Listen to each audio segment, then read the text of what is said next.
औज़ुबिल्लाहिमिनश्शैतानिर्रजीम बिस्मिल्लाहिर्रहमानिर्रहीम।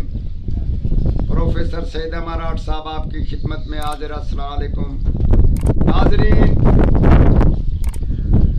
आजकल से नहीं, ये पहले से बच्चों को मर्ज डब्बा या सांस की तकलीफ, पसली के ऊपर नीचे होने का ये होता है, सांस रोक रोक कर आती है।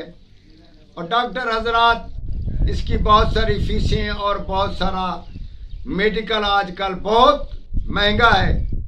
तो इसके बारे में, बच्चों के बारे में हम आपको आसान सा एक तरीका और इलाज बताते हैं जो हमारे तजर्बे में है और बहुत ही आसान है। और एक दो बार उस बच्चे को इस्तेमाल करने से उम्र भर के लिए ये डब्बा या सांस की बीमारी खत्म हो जाती है।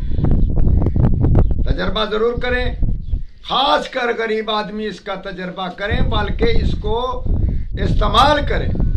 करेले की चंद पत्तियां ले लें, उसको कूट काट कर उससे थोड़ा सा पानी निकाल लें और वो पानी बच्चे को नोश फरमाए। इंशाअल्लाह ताला नीम गरम करके, पानी को नीम गरम करके फिर उसको एक चम्मच या आधा चम्मच पिलाएं। ये मर्ज से बिल्कुल हमारी गारंटी है, अल्लाह के फजल से उस मर्ज से निजात हो जाएगी और उसका सांस भी सही हो जाएगा और जो ऊपर नीचे सांस हो रहा है, तकलीफ है, वो सब ठीक हो जाएगी। तजर्बा करके देखें और हमारे हक में जरूर दुआ करें। आप भी तजर्बा करें और दूसरों को भी जरूर बताएं। ये बच्चों का मामला है और बहुत ही आसान, और बहुत सारे सरमाया डॉक्टरों पे जो लगाएंगे उसमें आप बच के जाएंगे। अल्लाह ताला आपको तौफीक दे। वस्सलाम।